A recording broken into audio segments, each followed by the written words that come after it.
경육하며 젊은 날 하나님을 사랑하여 이와 같이 아름다운 찬양으로 주께 영광을 돌렸사오니 주님께서 넘치도록 축복하여 주시고 인도하여 주옵소서. 이 밤도 하나님께 드려진 귀한 예물 평생에 부족함이 없도록 하나님께서 풍성하고 넉넉하게 두 손들어 축복하여 주옵소서. 예수 그리스도 이름으로 기도하옵나이다. 아멘. 자, 좌우로 한번 인사합니다. 성령 충만, 은혜 충만 받읍시다.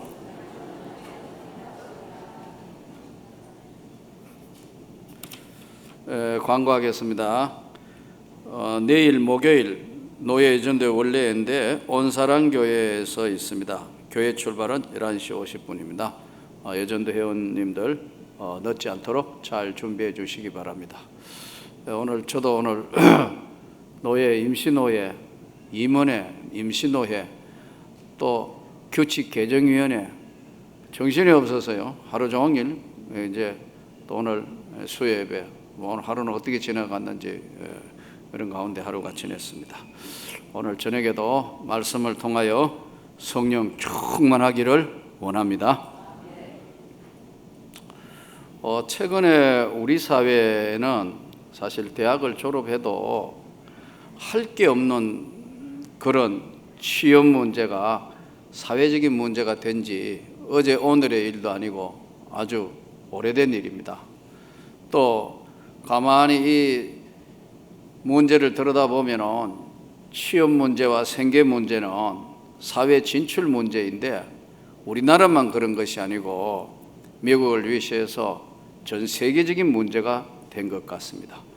그래서 일해야 하고 일을 할 수밖에 없는 상황이지만 일할 수 없는, 일감이 없는 시대, 서주지 않는 시대가 되어서 대학생들 졸업하고 난 뒤에 고민이 많습니다. 우리 때하고 달라서 휴학도 하고 소위 스펙을 쌓기 위해서 더 많은 일들을 감당하지만 제대로 서주는 데가 없어서 고민이 많습니다.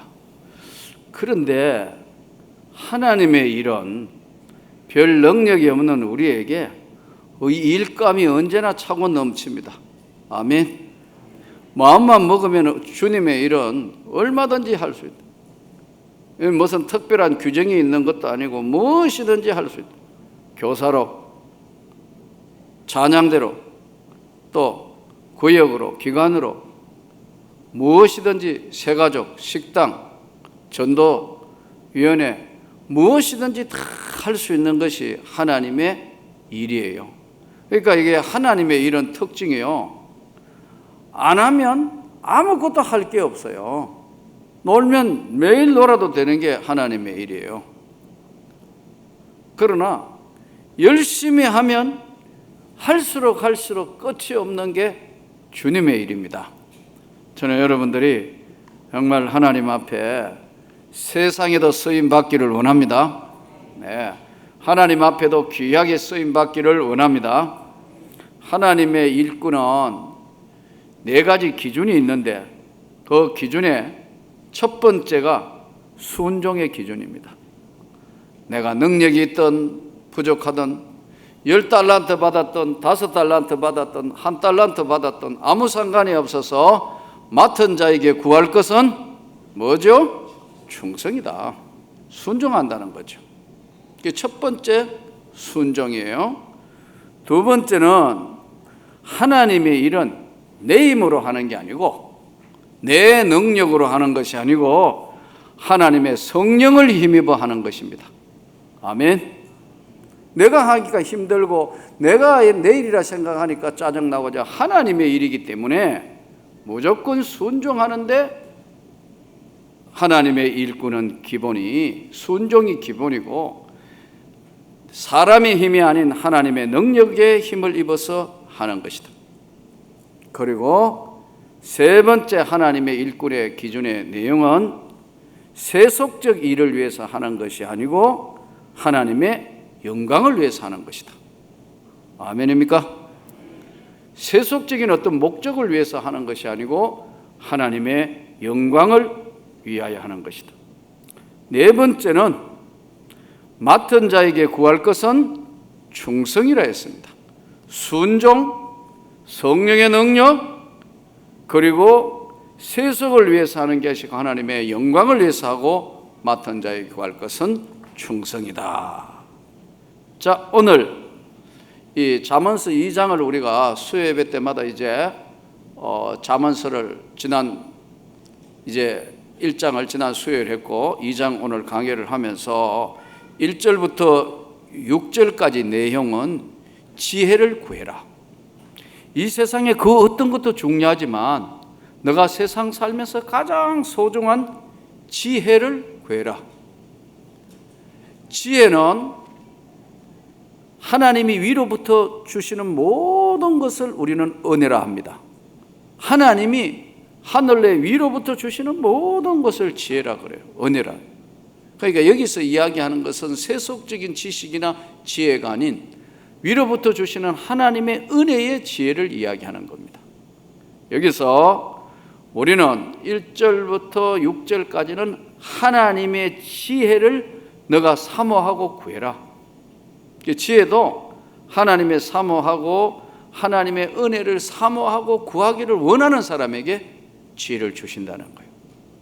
근데 대부분 보면 구하는 것은 내 생각으로 내 방법으로 하는 경우들이 굉장히 많아요.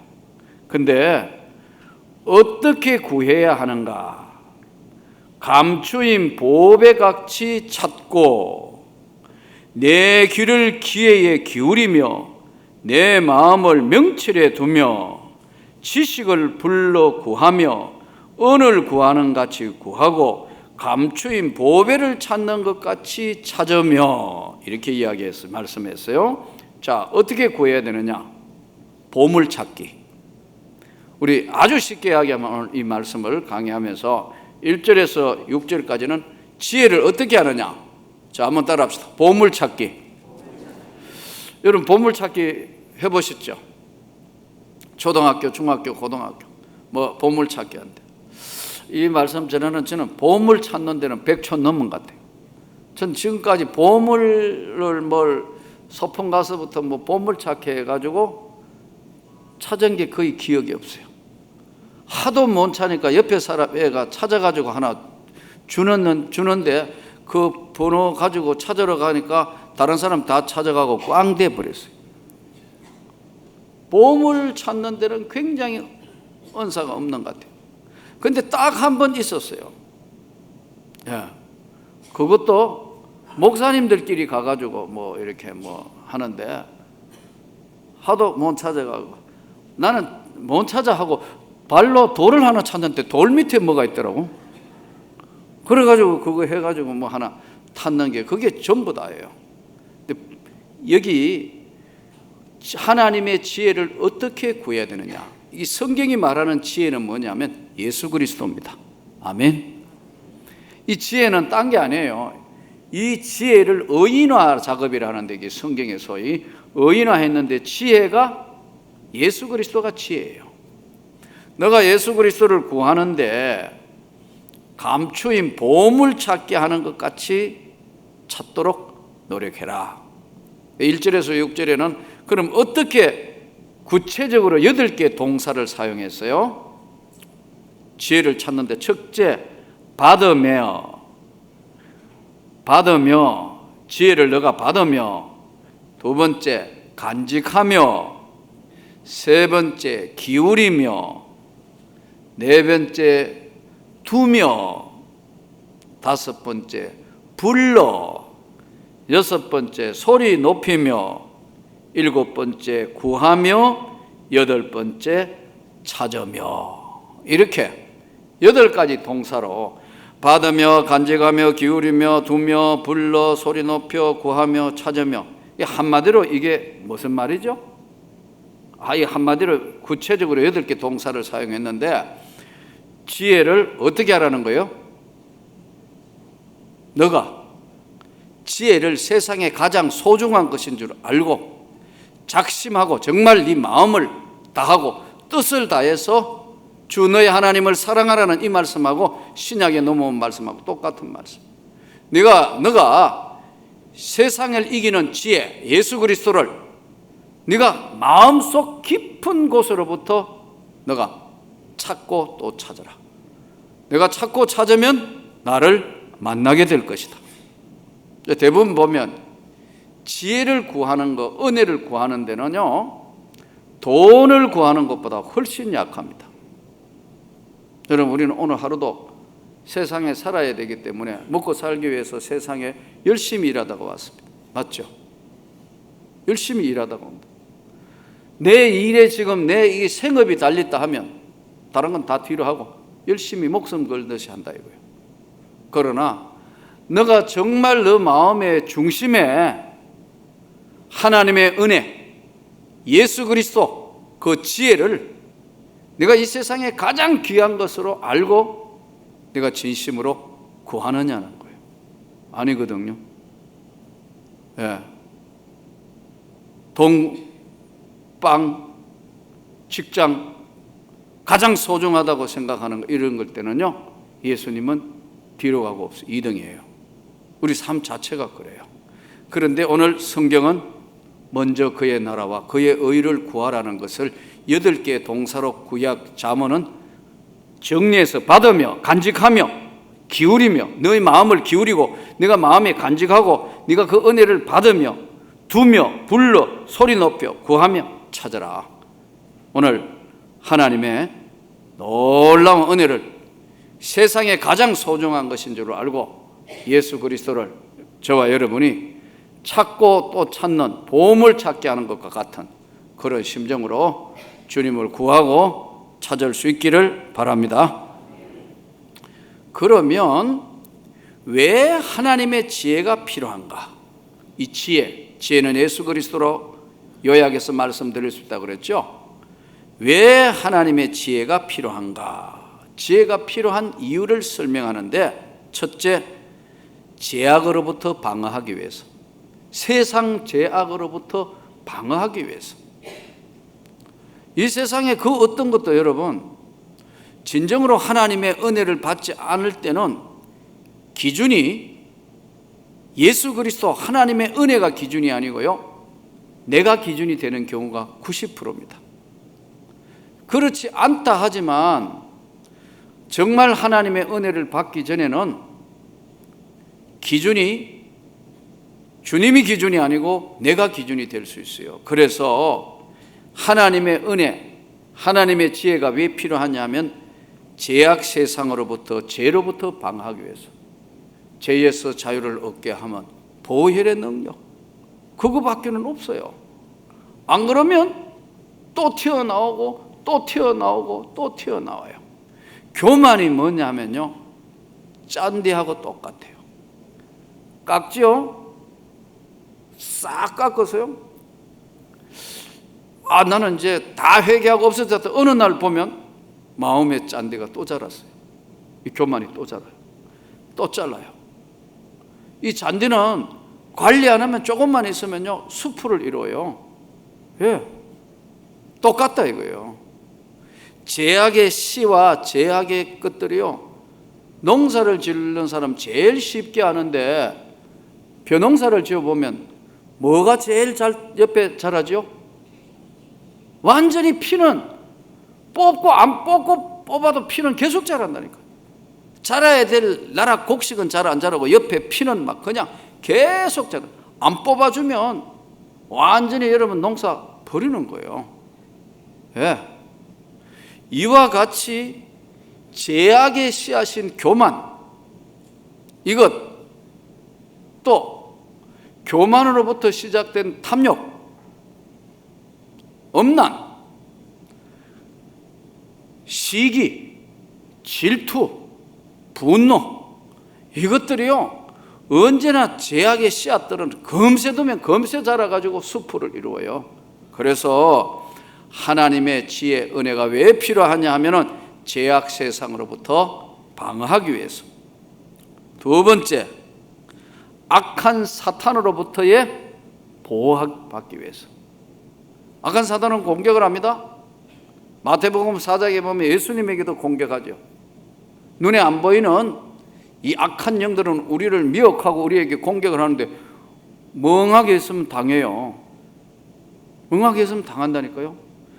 내가 운동을 하기 때문에 체격 훈련, 체력 훈련, 뭐 이 다 모든 훈련이 크게 힘이 있어서 절대로 나는 마귀를 이길 수 있다? 아니에요. 마귀는 눈에 보이지 않고 영적인 역사이기 때문에 조금만 잘못하면 시험하는 자가, 예수님도 시험하는데 시험하는 자가 성경에 보면 찾아와요. 이거 어떻게 물리쳤죠, 예수님이요? 말씀으로. 말씀으로.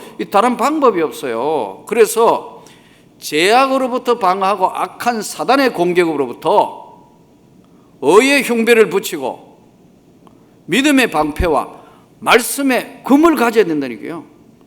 전쟁하는데 칼 안 들고 싸우면 가능하겠습니까? 상대는 지금 칼을 들었는데, 예. 방어할 수 있는 무기가 없어요. 믿음이 방패라면 말씀은 금이에요. 마귀를 이길 수 있는 것은 말씀의 금이에요. 저는 오래전에 한번 말씀을 드렸는가 모르겠는데, 전라도 어디 시골에 집회를 갔는데, 연합 집회라서 꽤 사람들이 많이 모였어요. 그때 집회를 하는데, 그때만 해도 이제 오래전이었어요. 피아노 치고 뭐 이런 것보다 부흥 집회 한다고 북을 치어요. 그러니까 이제 반주보다 이게 부흥 집회, 옛날식 부흥회를 하니까 막 북을 치면서 구주의 십자가 보혈로 막 북도 치고 막 그렇게 하는데, 이제 북잡이가 누구냐면 80 먹은 할아버지예요. 80 잡수신 할아버지예요.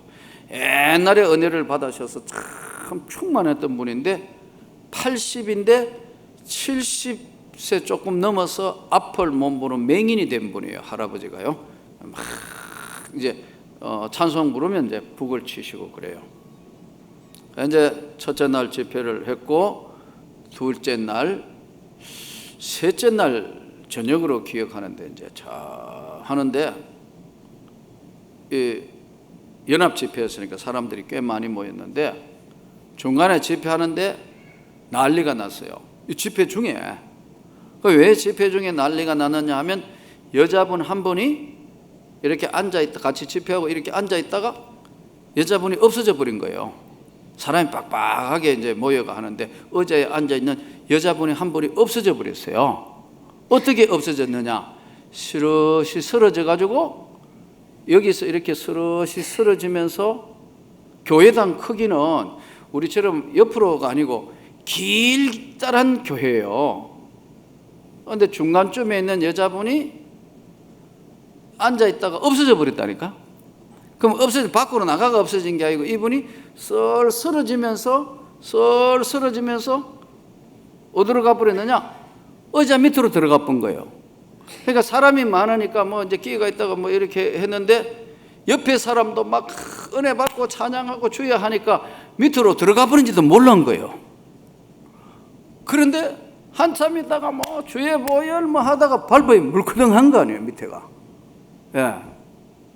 근데 이제 꿈틀꿈틀하고 보니까, 밑으로 보니까 여자분이 이제 쳐다보고 있으니까 이 박치고 찬양하는 사람이 놀래가 집회 중에 벌떡 일어나 본 거예요. 그러니까 난리가 난 거죠. 집회가 중단이 됐는데, 이 여자분이 막 마귀가 들려가지고 소위 역사하는 거예요. 아무도 통제가 안 돼. 나 별 집회 다 해봤어요. 아무도 통제가 안 되는 거야. 그러니까 근데 딱 보니까 80 먹은 할아버지, 장로님, 맹인 할아버지가 은사와 능력을 받은 할아버지라. 쫙 보더니 저거 마귀 들린 누구 아니야? 이러더라고. 그러니까 전부 웅성웅성 하는데 어떻게? 이제 여자분이에요. 한 50대 한 초반쯤 된 것 같아요. 통제가 안 돼. 그래서 할 수 없이 이제 어떻게 안 되니까 집회도 중단됐고 하다가 강사님 내가 내려갔어요. 근데 이제 아까 쓰러졌던 그 아주머니가 딱 앉아가지고 이제 소리 지르면서 집회를 방해하는 거예요. 이제 그러니까 아무도 이제 어떻게 통제가 안 된다니까. 그 집회가 중단됐으니까 이제 내려갔어요. 내려가니까 못 오도록 강사님 내가 못 오도록 막 막고 있었는 거예요. 그러나 이제 손을 짚으려니까 기도하려고 손을 짚으려니까 뭘 하게. 근데 기도하려고 이걸 제 앞에서 기도하려고 이래 가니까 뭐라 하느냐 이래요. 외간 남자가 왜 여자의 몸에 손을 대느냐는 거예요. 나보고 외간 남자래요. 딱 눈을 딱 보는 순간에 지난번에도 말씀드렸지만 여러분 악한 귀신이 들린 것과 정신 이상은 구별이 돼야 돼요. 근데 이게 고도의 영 분별력이 있어야 되지 그게 쉽지 않거든요. 딱 보는 순간에 아 이거 사단의 역사구나. 그래서 이러다가 확 잡고 기도를 했어. 예수 이름으로 이거 한참 기도하는데 쑥 뭐가 몸이 힘이 빠지는데 뭐 축 늘어졌어요. 그러고 잠이 들어버렸어. 입에서 뭐 거품을 뿜고 하더니 잠이 들어서 그러니까 조용해졌거든요. 조용해져가지고 다시 집회를 한 거예요. 자, 막 찬양하고 했는데 한 시간 반 가까이 지내갔는가? 이 여자분이 어떤 분이냐 하니까 건넌 마을에 있는 분인데 여자분인데 시집와가 얼마 안 돼가 아기 놓으면서 이상해지면서 이게 정신이 돌아가 버렸어요. 그래서 이 사람은 밤에만 되면 옷을 다 갈아입고 요상하게 해가지고 온갖 소리를 지르고 온갖 일을 벌리기 때문에 도저히 그 동네에서는 정신병원에 여도 안 되고 이래도 안 되고 그런 여자분이에요. 근데 한순간에 악한 귀신이 나가버린 거예요. 그래가지고 이제 이분이 내가 집회 3일차고 마지막에 이분이 이야기하는 거예요. 이제 내가 사실 보자기 같은 까만 걸 덮어 세우면서부터 그때부터 다른 귀에 다른 소리가 들려가지고 지금까지 자기는 어떻게 생활했는지도 모르겠다. 그런데 다른 사람 모르겠는데 저 강사님이 자기한테 이렇게 내려오는데 새파란 칼을 들고 왔더래요. 이 칼이 뭐겠어요? 말씀의 금 아니겠습니까 여러분? 새파란 칼을 들고 왔더래요. 내가 뭐 칼 들 게 뭐 여러 사람인데 칼 들 게 뭐 있습니까 여러분? 기도하러 왔는데 어떻게 하지를 못해. 한순간에 악한 귀신이 물러가는 역사가 나타납니다. 그래서 4일째는 동네와 지역이 발칵 뒤집혀져 가지고 막 집회를 하는데 대단한 거예요. 왜? 실제 상황을 보았으니까. 여러분 하나님의 말씀은 능력과 권능이 있기 때문에 우리가 일반적으로 그냥 받으면서 우리가 평소에 하나님의 말씀을 수평적으로 받아들이면 뭐 이렇게 하지만은 진짜 악한 영들과의 싸움에는 기도 외에는 이런 누가 나가지 않습니다. 여러분 말씀의 능력을 경험하지 못하는 경우에 이거는 감당이 안 돼요. 그래서 참 보면 일반 지역에는 덜한데 선교 지역에 나가면 악한 영들이 소리 지르고 나가는 경우들이 많습니다. 제가 엘베 파스토 아르헨티나 집회 같은 이야기 했죠. 난 그런 능력이 그런 것들을 보지도 잘 못하는데 기도하는데 저기까지 푹푹 나가 떨어지는 사람이 악한 영들이 역사하니까 그런 것 같아요. 여러분 나는 우리가 성령으로 언제나 충만해지기를 원합니다. 말씀으로 충만해지기를 원합니다. 죄악 세상을 이기며 그리고 악한 사단으로부터 방어하며 세 번째 성결해지며 지혜를 받으면 하나님의 말씀으로 통해서 성결해지며 네 번째 거룩한 하나님의 축복의 길이 열리며 다섯 번째 지혜가 임하면 제자의 삶과 예배 중심의 삶이 된다. 아멘. 세상으로부터 죄악으로부터 방어하고 악한 마귀 사탄으로부터 이기고 방어하고 도덕적 훈련인 성결로 깨끗해지며 능력을 얻게 되고 하나님의 축복의 길이 열리며 제자의 삶과 예배 중심의 삶이 된다. 6절부터 이제 7절부터 22절까지는 지혜의 유익에 대해서 설명하고 있습니다. 지혜를 구해야 되는 이유를 설명하다면 그 다음에는 지혜의 유익을 설명해요. 지혜의 유익은 여호와를 하나님을 즐겁게 해라. 근신이 너를 지켜줄 것이다. 명철이 너를 보호하리라. 우리 영혼의 한마디로 이야기하면 지혜의 유익이 뭐냐? 영혼의 기쁨입니다. 아멘. 충만한 은혜. 요셉이 하나님의 영이 충만했더라. 바로 왕이 하나님의 신에 너와 같이 충만한 자가 없다. 다니엘 보고 너의 하나님 여호와께서는 상천하지의 하나님이고 너의 하나님은 모든 걸 다 아시는 하나님이다. 다니엘아, 이 이방 나라의 느부갓네살 왕이 하는 얘기입니다. 바로 왕이 하나님 이야기입니다. 너와 같이 하나님의 신에 감동된 자가 없다. 이게 뭐냐 하니까요, 지혜의 유익은 영혼의 기쁨이 있습니다. 나는 저와 여러분이 언제나 성령으로 인하여 충만한 기쁨이 있기를 원합니다. 이 기쁨이 있을 때 막 찬양하고 기쁨이 있을 때 은혜가 넘치는데 이 지혜의 유익은 영혼의 기쁨입니다. 두 번째, 하나님이 우리 성도의 길을 보호하신다. 하나하나 보호하신다.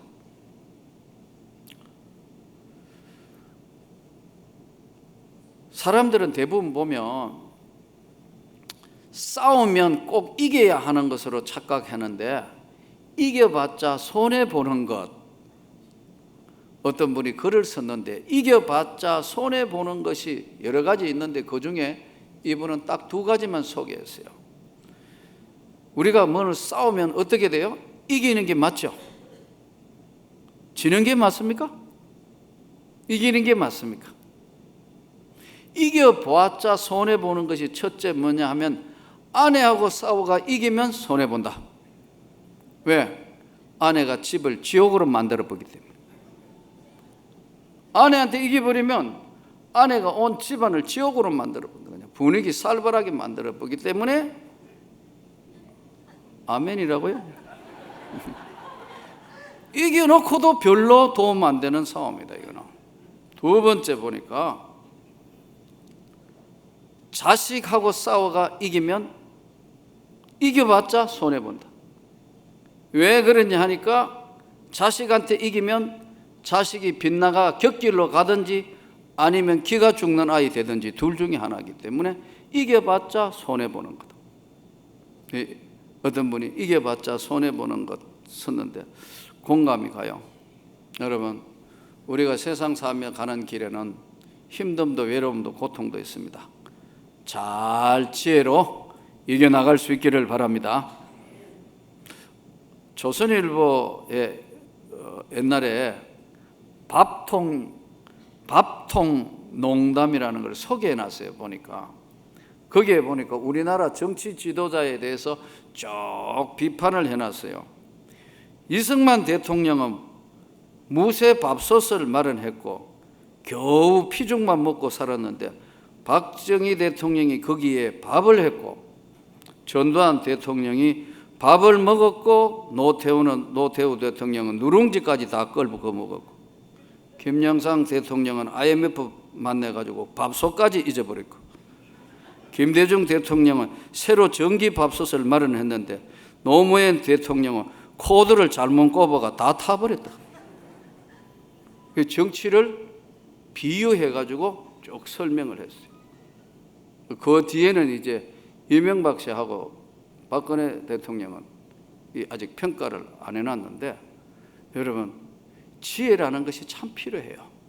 나는 여러분들이 영혼의 기쁨이 충만한 지혜가 있기를 바랍니다.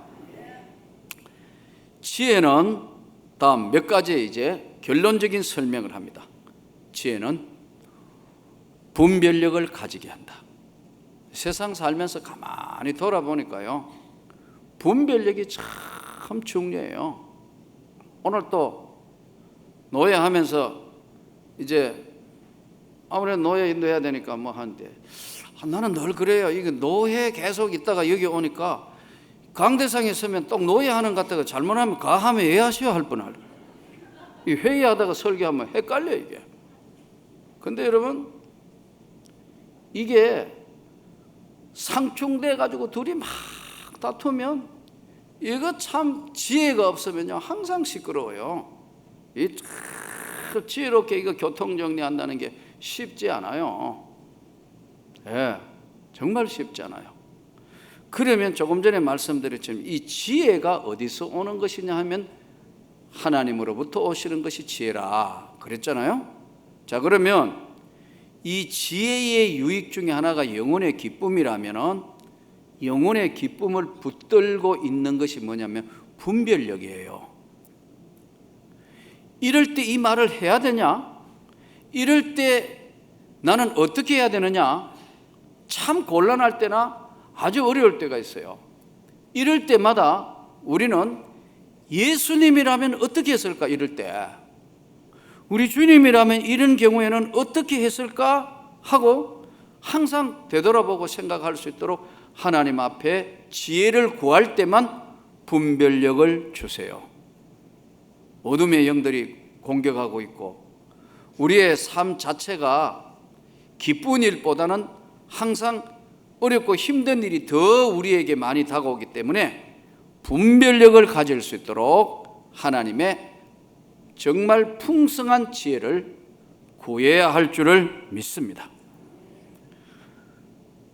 결론적인 것 말씀 중에 정직한 길과 어두운 길 13절에 이렇게 설명해 놨는데 정직하게 살 수 있는 것도 여러분 하나님의 능력을 입어야 합니다. 제가 여러 사람들을 만나보곤 하는데 진짜 훌륭한 기업에는요 반드시 그렇게 합니다. 훌륭한 기업, 훌륭한 어떤 이게 맞다 안 맞다는데 세금 정직하게 내요. 네. 그 사람이 하고 있는 업에 조금 더 자기가 부끄럽지 않도록 정직하게 정확하게 하더라고. 그것을 보면서 이 기업과 이 사람들은 믿을 수 있다. 근데 대부분 보면 간이 증명서 끊고 깎고 없애고 다 해버려요. 근데요 제대로 된 데 한번 해보세요. 세금 계산서 또 그리고 내야 될 것 정확하게 요구하고 정확하게 해요. 우리는 오늘 이 시대를 살아가면서 하나님은 오늘 우리에게도 우리가 가야 될 길을 이 세상 그 어떤 것보다 잘 알기 때문에 정직한 길을 갈 수 있도록 하나님의 지혜를 구하는 하나님의 은혜를 구하는 저와 여러분이 될 때만 하나님께서 우리를 지켜주시고 보호해 주시는 것입니다. 결혼한 여성들의 꿈이었던 120, 30년 전에만 해도 저 지금 제일 가고 싶은 데가 사람들 중에 요즘은 젊은 사람들이 뭐 신혼여행 여러 군데로 가지만 제일 가고 싶은 데가 어디냐 하면 항상 1위 하는 데가 있었어요. 어디일까요? 여러분 제일 가고 싶은 데가 어디입니까? 예? 세계 여행 중에 제일 가고 싶은 데가 어디예요? 하와이, 호놀룰루. 네. 대부분 보면 거기가 가고 싶다고 많이 그럽니다. 그런데 이 하와이 섬에 예전에는 몰카 섬으로 이게 하와이 정부가 고민이 된 게 뭐냐면 우리나라 소록도하고 똑같이 거기 옛날에 문둥이를 전부 그 지역에 이어놨습니다. 그래서 안 되니까 할 수 없이 세계 문둥병자가 득실득실하는 섬이라서 할 수 없이 모로카 섬으로 이주를 시켰는데 문둥병자들한테 아무리 전도를 해도 아무리 해도 안 되는 거예요. 선교가 안 돼요. 예. 그런데 거기에 다미엔이라는 사람이 가서 자기가 문둥이가 됨으로 말미암아 그 섬이 선교의 장이 열리는 거예요. 오늘 또 내가 우리 노예 목사님 보고 선교지 갔다 와서 그랬더니 그 인도네시아 밀림 안에 있는 선교지거든요. 16시간 차 타고 갔다 왔는데, 비행기에 내려가 다시 16시간 차로 갔다 왔는데, 거기 어디 가서 예배 드리고 왔냐고 그랬더니요, 독일 선교사 식인종한테 죽은 사람을 식인종으로 잡아가지고 다 고기 해 먹어버렸어요. 사람을, 독일 선교사를. 그 사람을 잡아먹은 그 선교사 잡아먹히는 그 장소에 교회가 서 있다. 그 기념교회. 거기 가서 예배드리고 그 지역의 밀림 안에 들어가서 이번에 교회 세우고 왔는데, 거기 이슬람이니까 사람들이 다 왔는데 한국 사람 왔다고 다 보러 왔더래요. 그러면서 피곤해 죽겠는데 아직도 내 마음과 내 영혼은 목사님 어느 때보다 충만하고 기쁩니다 그러더라고요. 이게 하나님이 주시는 은혜와 지혜 아니겠습니까? 오늘도 우리가 이제 세상을 향해서 사는 우리 삶이 하나님의 지혜, 하나님의 은혜, 간직하고 충만해서 하나님께 영광을 돌리는 저와 여러분이 되시기를 주 예수 이름으로 축원합니다. 거룩하신 하나님, 은혜를 진심으로 감사합니다. 오늘 또 저희를 사랑하신 그 사랑, 하나님의 지혜를 구하고 하나님의 지혜의 유익이 무엇인가를 다시 한번 깨닫고 살아가는 저희들이 되게 하여 주옵소서. 예수 그리스도 이름으로 기도하옵나이다. 아멘. 자, 좌우로 한번 인사합니다. 은혜 받았습니다.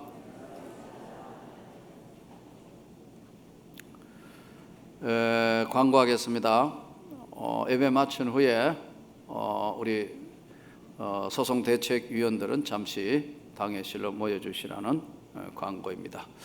그리고 오늘 또 교회 문제로 합심해서 우리 좀 기도하고 내일